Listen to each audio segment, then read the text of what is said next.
Tuache siasa duni, tuache ukorofi, tuache matusi, tuache kiburi, tufanye kazi ya Big Four.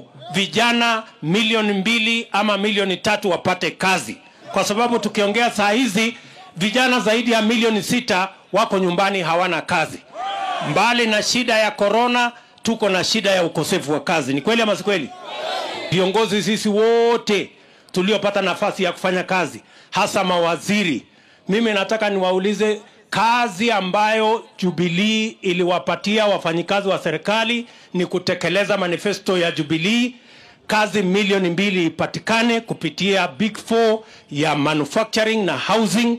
Mambo ya chakula ipatikane kwa wingi kupitia mambo ya food production, na tupunguze gharama ya matibabu kupitia universal health coverage. Hiyo ndio kazi tumepatiwa na Wakenya. Tuache kiburi, na tuache na matusi, na tuache na ukorofi. Kazi tumepatiwa inajulikana.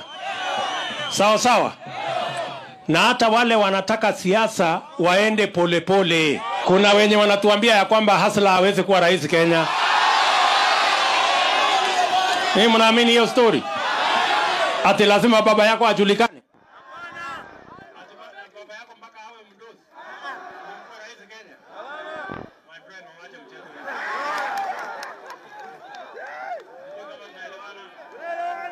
Mimi nawaambia, hata mtoto wa mtu wa bodaboda ama yule wa kiosk ama yule anasukuma mkokoteni anaweza kuongoza Kenya hii. Tuko hazuna.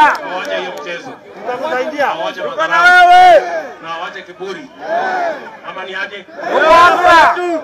Yaani nyinyi mnataka kutuambia ya kwamba ati mtu ya adhiriva hapa hawezi kutoa mtu ambaye anaweza kuwa rais ya Kenya? Tunaweza.